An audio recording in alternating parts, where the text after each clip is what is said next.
I didn't just want his company, I made him marry me. 1 year, one penthouse. Total war. Would you sabotage or kiss your worst enemy?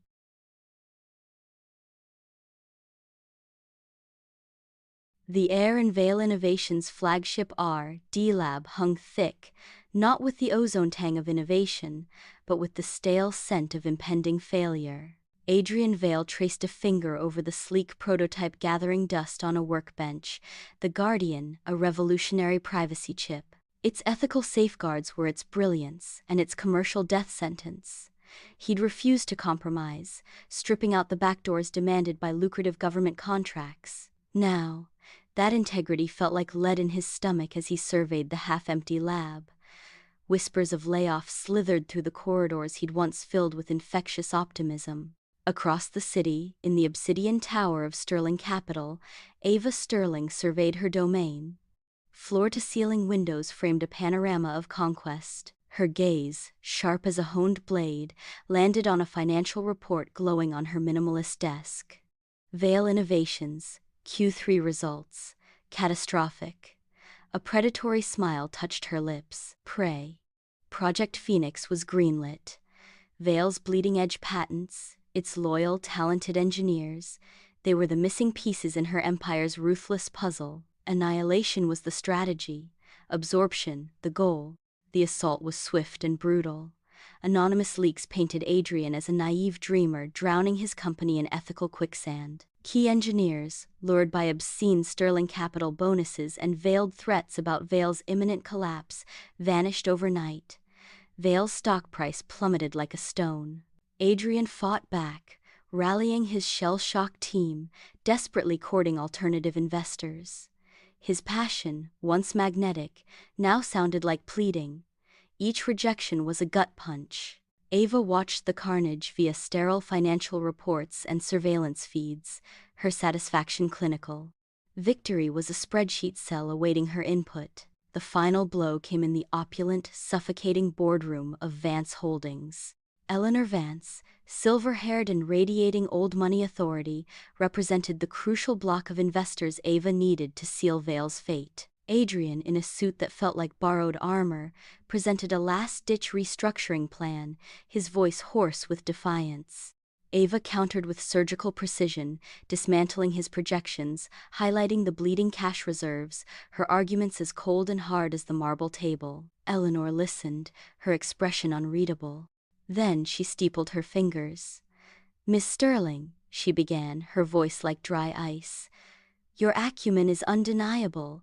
Project Phoenix is efficient." A pause, heavy as lead. "However, my consortium has concerns. Stability, longevity, your public persona." She let the implication hang. "Is singularly focused, some might say volatile, unmoored. We value leaders grounded by personal commitments, family."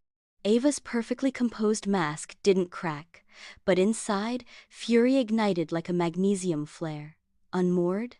Her isolation, her fortress built brick by lonely brick against betrayal, was now a liability. Her knuckles whitened on the polished table.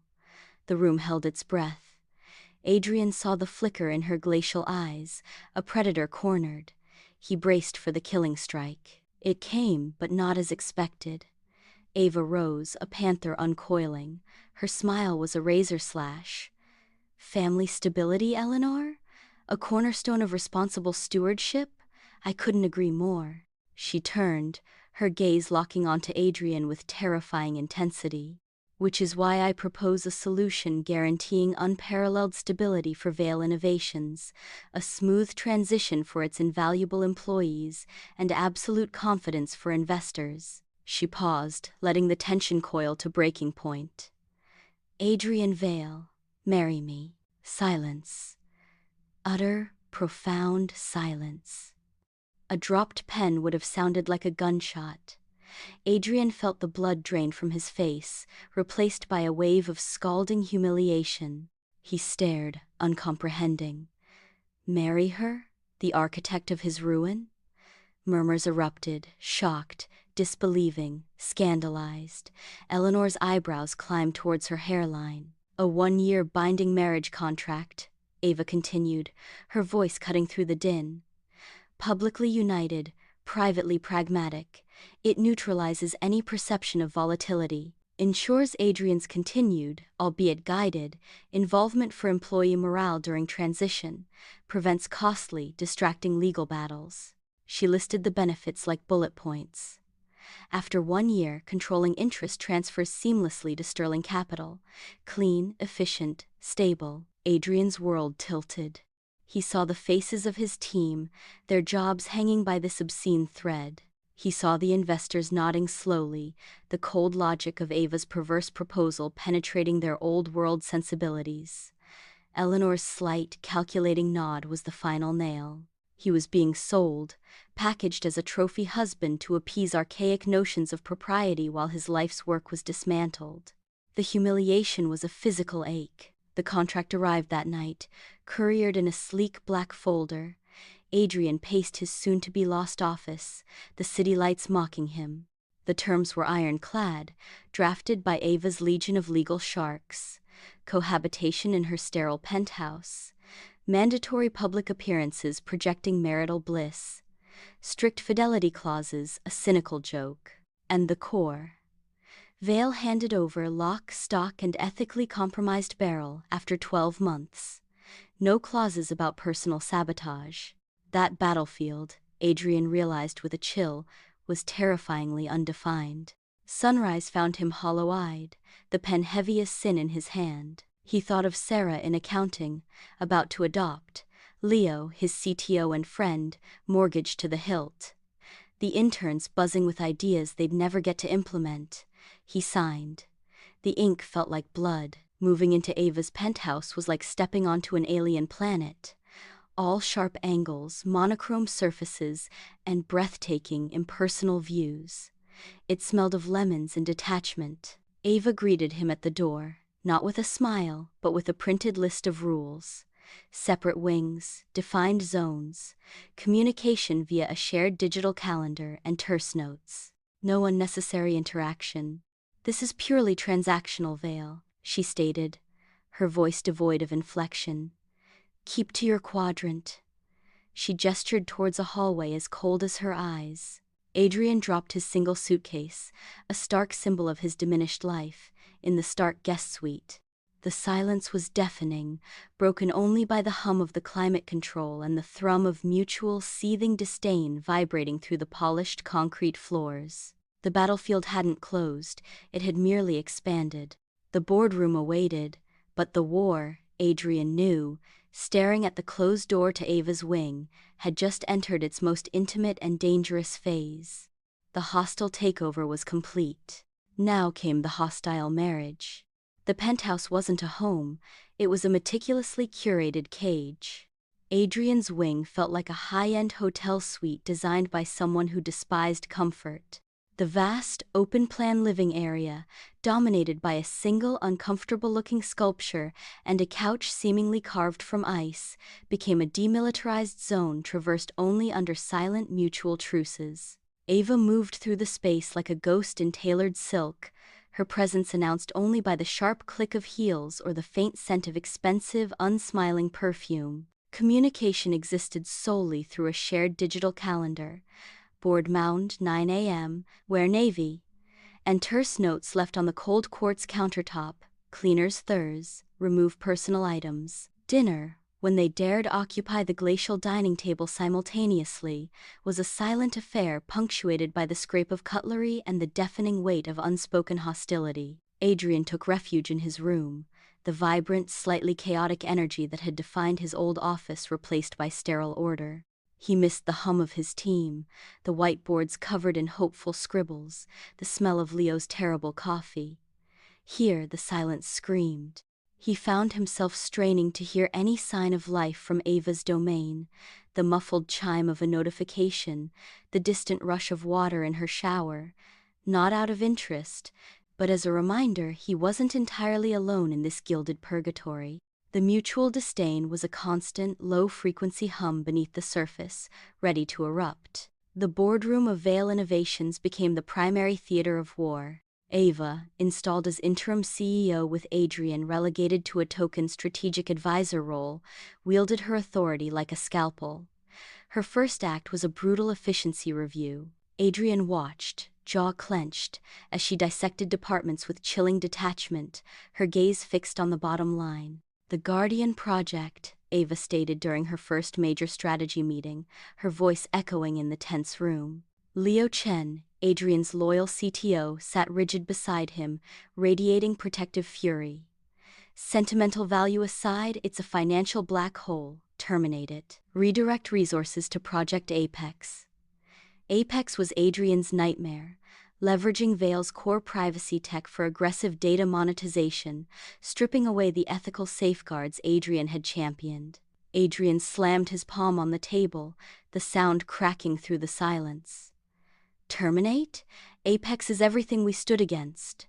Guardian protects people, Apex exploits them." Ava didn't flinch. She tilted her head, a predator assessing defiance. "Sentiment doesn't pay salaries, Adrian. Vale stood for bankruptcy, I stand for survival. Apex has immediate lucrative applications.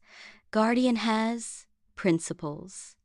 She spat the word like a curse. "The board votes."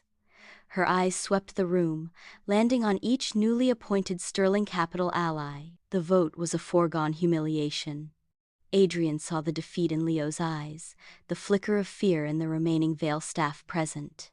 Ava's victory was complete, her takeover absolute within these walls. But Adrian Vale wasn't finished. Cornered in his own company, humiliated in his own home, a desperate, cunning anger took root. He remembered the contract's glaring omission: no clause against personal or professional sabotage within the undefined boundaries of their forced union. The gray area was vast, and Adrian decided to paint it red. Twist 1. Adrian's Gambit. He accessed Ava's shared drive, a calculated risk, knowing her own security protocols might flag it, but banking on her arrogance, assuming he wouldn't dare. He found it, an internal Sterling Capital memo, drafted by Ava herself. It outlined Phase 2 of Project Phoenix.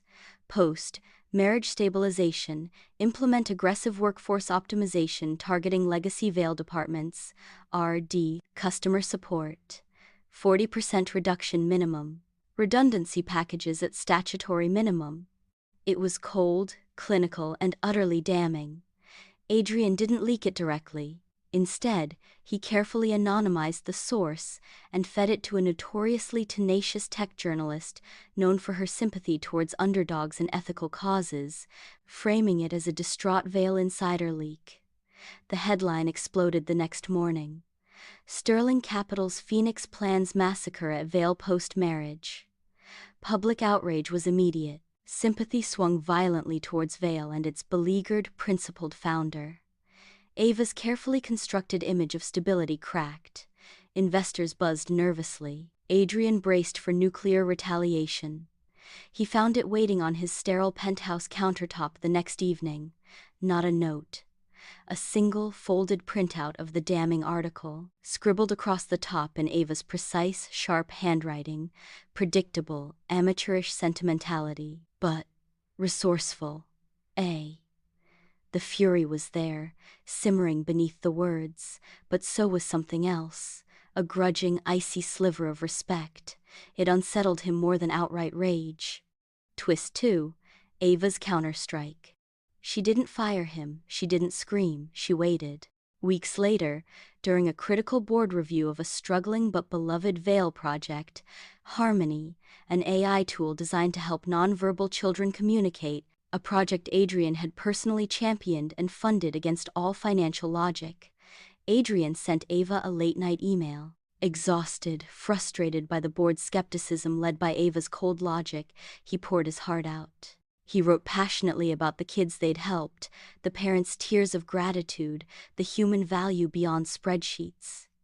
It was raw, emotional, and deeply personal. The next morning, the board meeting commenced.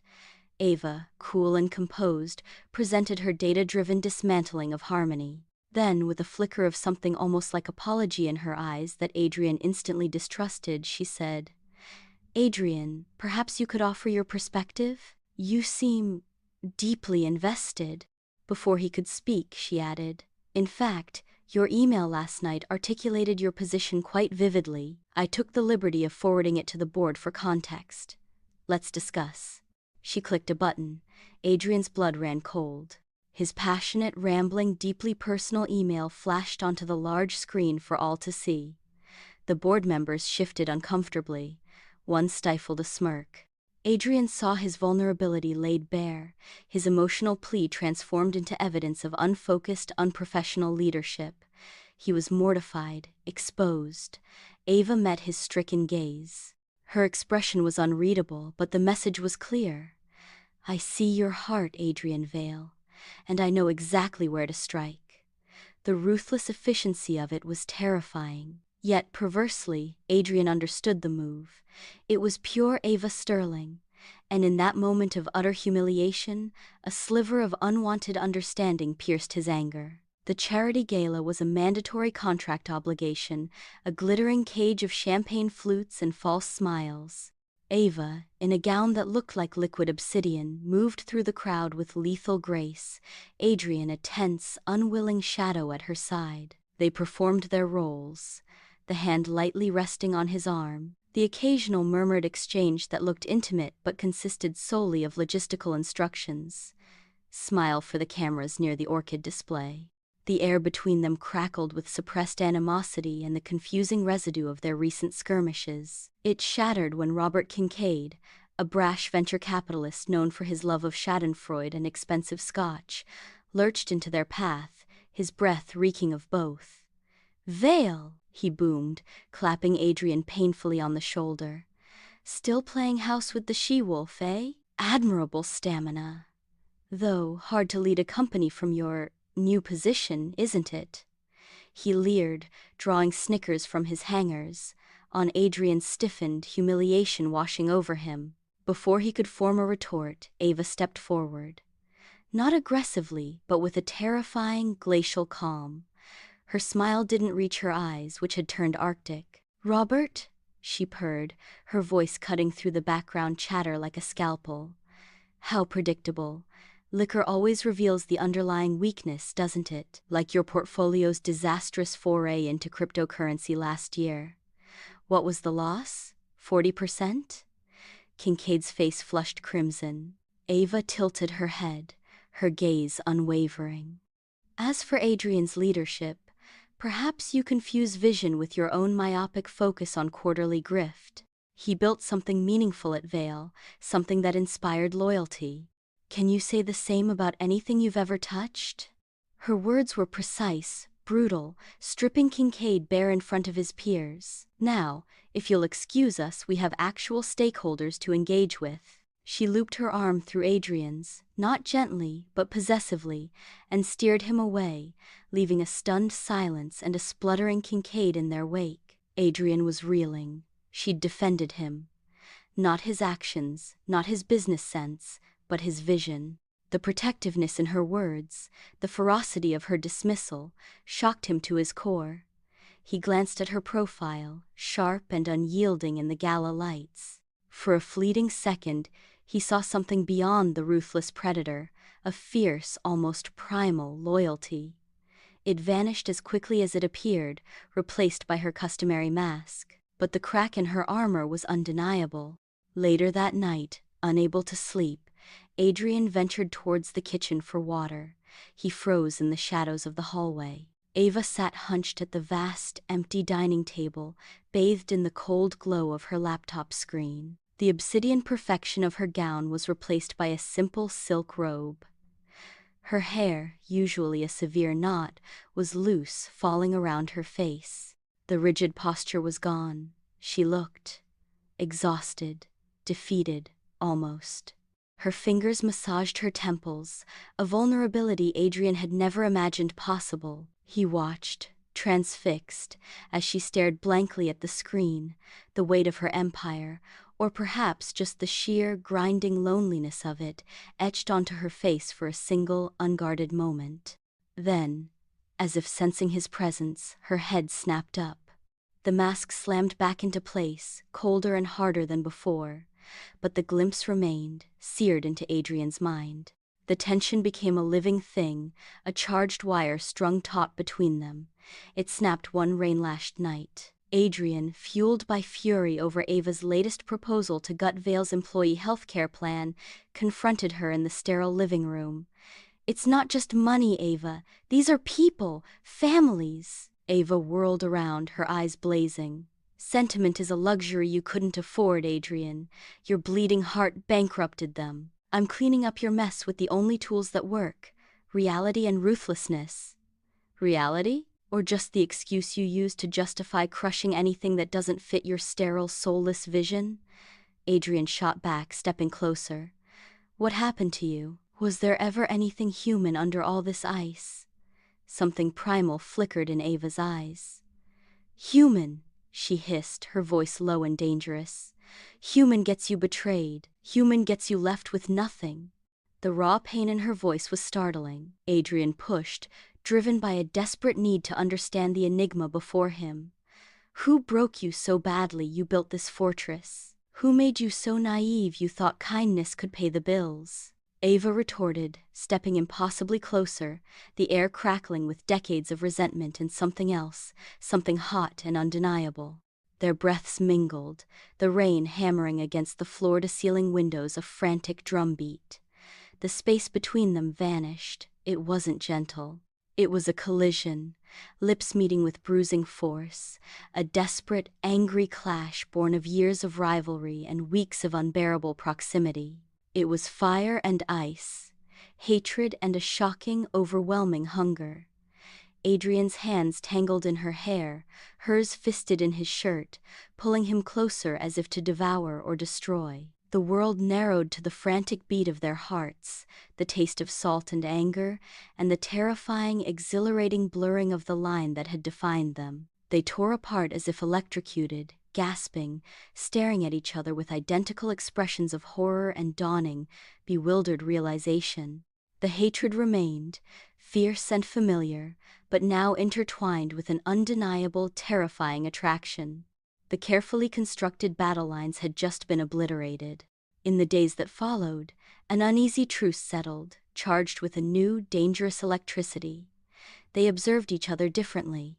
Adrian noticed the way Ava's brow furrowed in genuine concentration during a complex financial briefing, the surprising sharpness of her strategic mind when not clouded by pure aggression. He overheard her, late one night, speaking softly but firmly on the phone, ensuring Sterling Capital's top-tier medical coverage extended to the family of a Vale janitor Leo had mentioned was battling cancer. The unexpected act of decency, done without fanfare, chipped another fragment off the image of the heartless predator. Ava, in turn, found herself reluctantly impressed by Adrian's quiet resilience.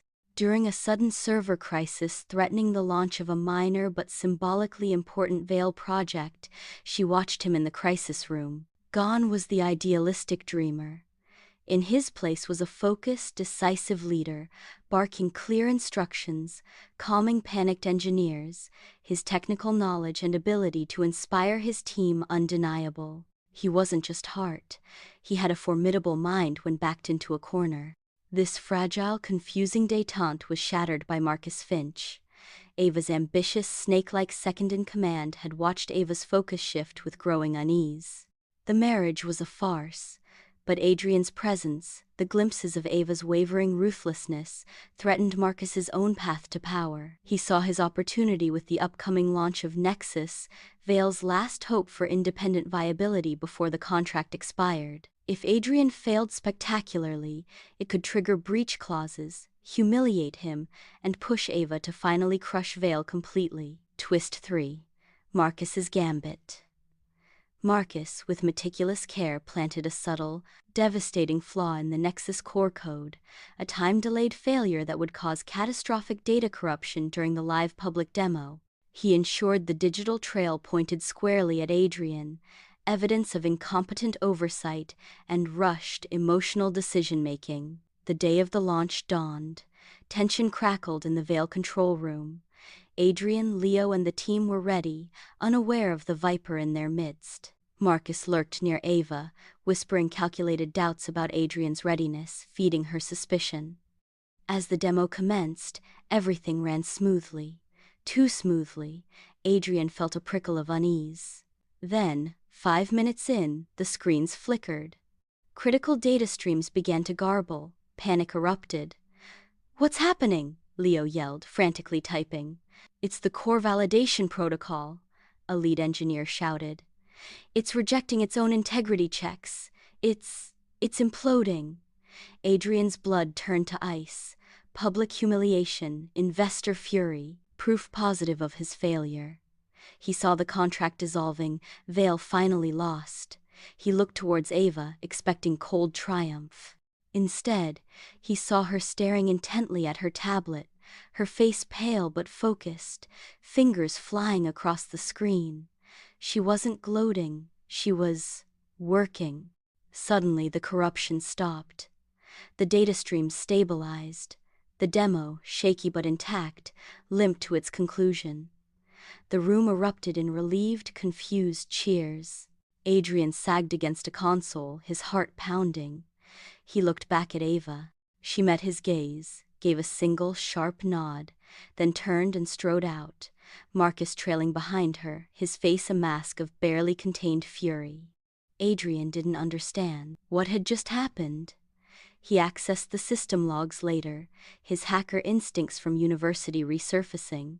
Buried deep, he found it, a series of commands executed from Ava's secure terminal during the crisis. Commands that had identified the anomalous code, isolated it, and activated a failsafe backup protocol Adrian hadn't even known existed in the Nexus architecture. She hadn't just stopped the sabotage, she'd saved the launch. She'd saved him. He tracked her down in her home office late that night. She sat in the dark, staring out at the city lights, a half-empty cup of coffee beside her. "Why?" Adrian asked, his voice rough. "You could have let it burn. You wanted Vale. Why save it? Why save me?" Ava didn't turn. Her voice, when it came, was low, stripped bare. "Marcus planted the flaw. He thought crippling you would force my hand faster." She finally looked at him, her eyes reflecting the city's glow, unreadable yet profoundly different. "He was wrong. I protect my investments." She paused, the silence stretching. All of them. The unspoken meaning hung heavy in the air. Adrian stared at the woman who had been his nemesis, his jailer, the architect of his ruin.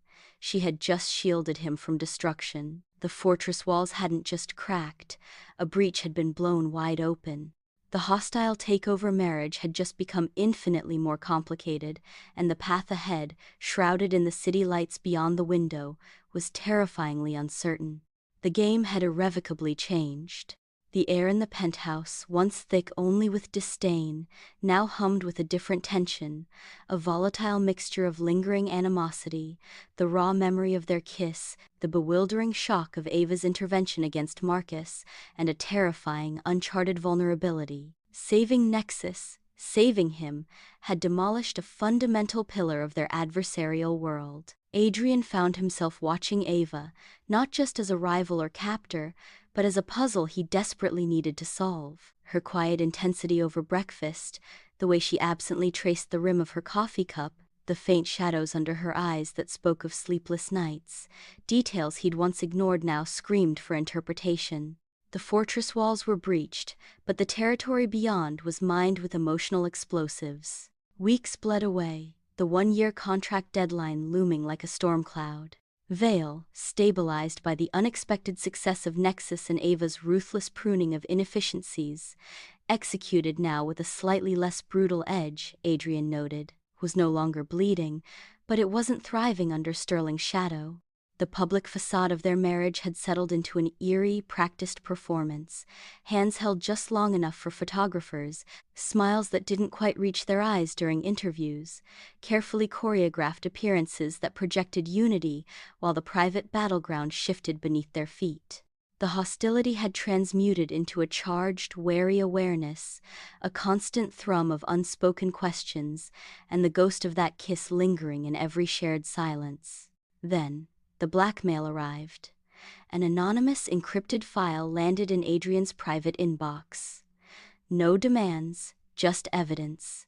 Damning, irrefutable evidence. Grainy surveillance footage showed a younger Ava, her face harder but eyes burning with the same fierce ambition, meeting with known data traffickers in a dimly lit parking garage. Financial records, meticulously forged but terrifyingly plausible, traced illicit seed money flowing into Sterling Capital's earliest ventures. Transcripts of phone calls, snippets hinting at corporate espionage and strong-arming tactics that crossed the line from ruthless to illegal. It was the poisoned foundation of Ava's empire, the skeletons she'd buried deep. A cold fury warred with a sickening twist of betrayal in Adrian's gut. This was the woman who'd built her throne? This was the architect of his ruin?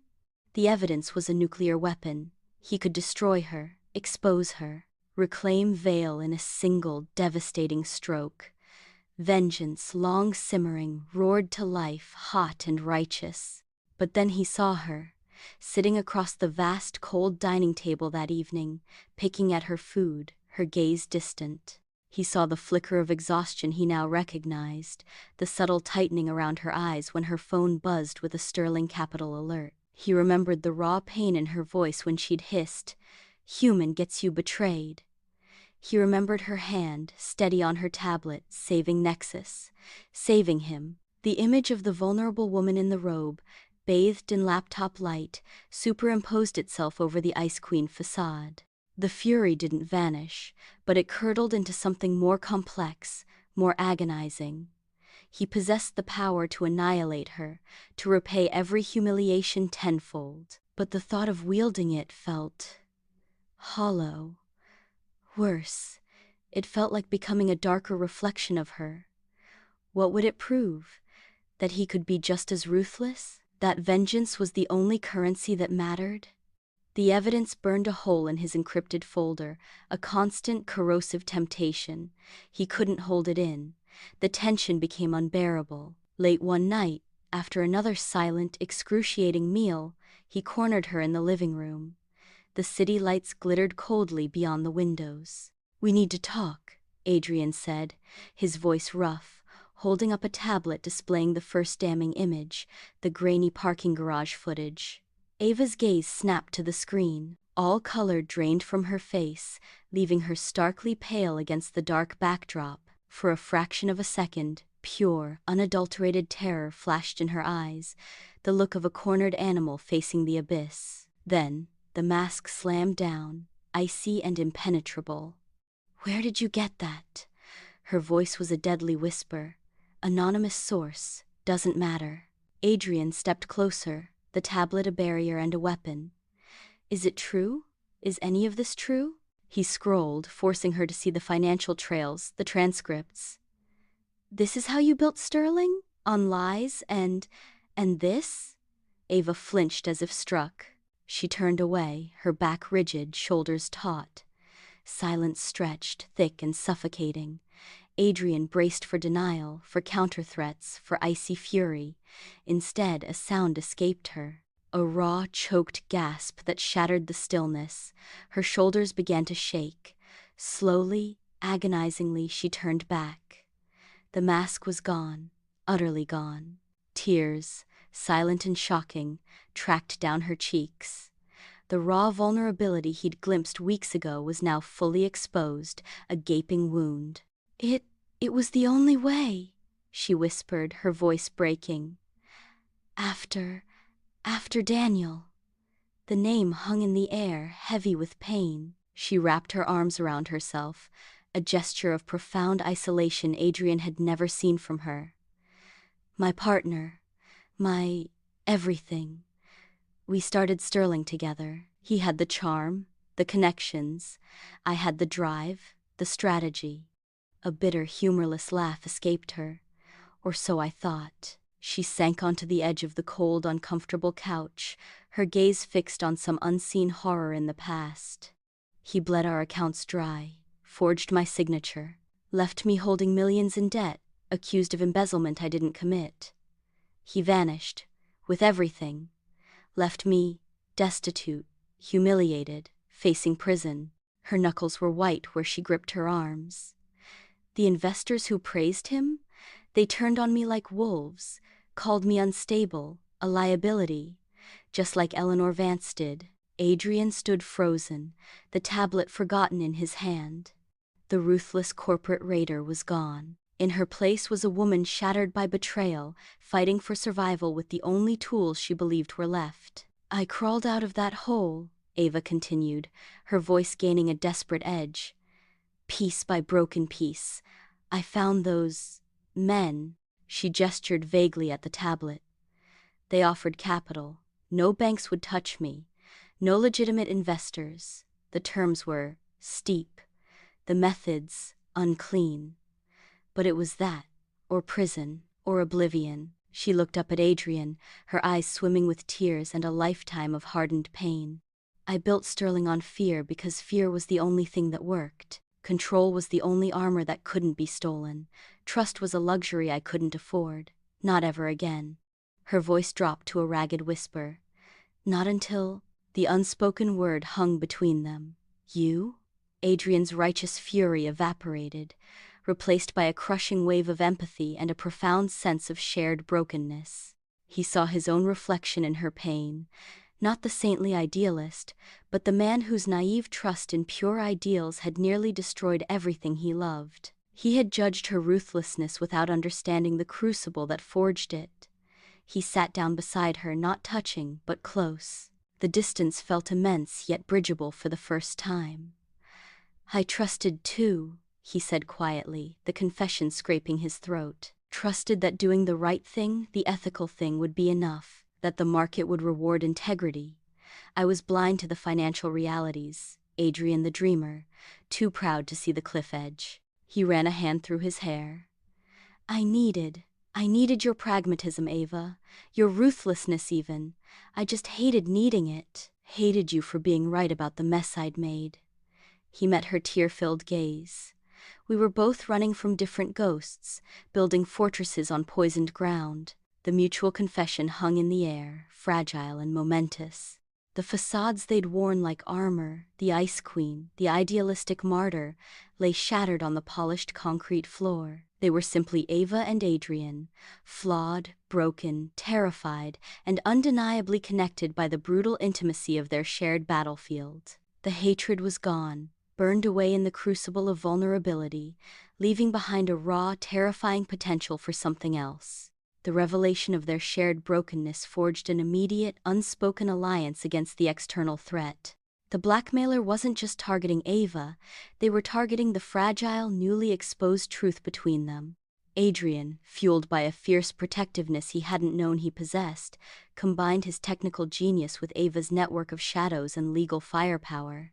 They worked side by side in her office, late into the nights, the sterile space charged with a new energy, focused, collaborative, intimate. Adrian traced the digital fingerprints on the blackmail files, peeling back layers of encryption and obfuscation. Ava used her underworld contacts and corporate intelligence to track the money flow and identify patterns. The choice: unmasking, neutralization. The trail led, inevitably, to Damian Rourke, a minor player Ava had crushed years ago during Sterling's aggressive expansion, a man whose own corrupt venture had collapsed under the weight of his greed and Ava's superior tactics. He'd nursed a bitter grudge, waiting for his moment. He hadn't anticipated Adrian's involvement, nor the united front they presented. Adrian crafted a digital trap, mirroring Rourke's own methods but laced with Vale's sophisticated tracking protocols. Ava orchestrated a meeting, dangling the promise of more damaging evidence against her, playing on Rourke's vindictive greed. When Rourke took the bait, accessing the booby-trapped files, Adrian's program activated. It didn't just capture Rourke's location and identity, it flooded his systems with irrefutable proof of his own past financial crimes and the fabrication of some of the evidence against Ava. Simultaneously, Ava unleashed her lawyers and discreetly alerted authorities to Rourke's current whereabouts and activities. Rourke was arrested within hours, his attempted blackmail unraveling spectacularly and publicly, exposing him as the fraudster. The genuine, albeit ugly, parts of Ava's past remained buried, protected by the mutually assured destruction of their shared secret and the decisive action they'd taken together. They had protected each other, not just assets but their fragile, emerging selves. The day the contract expired dawned bright and clear, a stark contrast to the storm that had raged within the penthouse walls. They stood in Ava's office at Vale Innovations, the original, now superseded Project Phoenix documents, symbolically shredded in a high-security bin. The air hummed with the quiet energy of the employees below, unaware of the seismic shift happening above. Ava turned to Adrian. Gone was the predatory gleam of the corporate raider.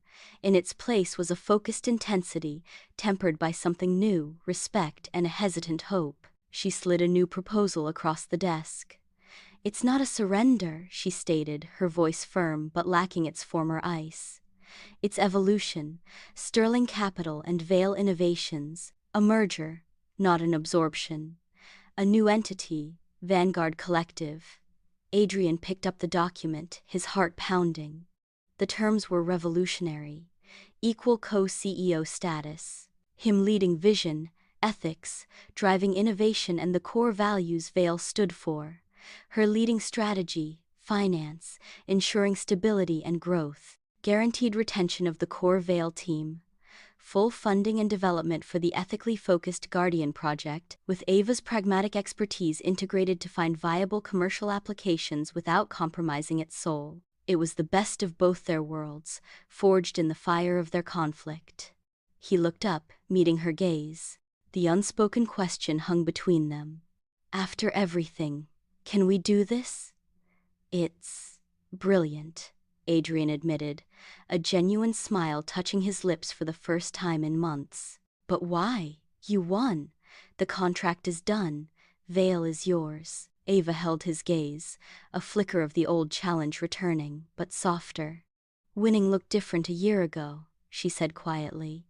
"So did losing." She took a step closer. "Vale has value I dismissed. Its heart, its potential, and its leader." She paused, the vulnerability he'd come to recognize surfacing briefly.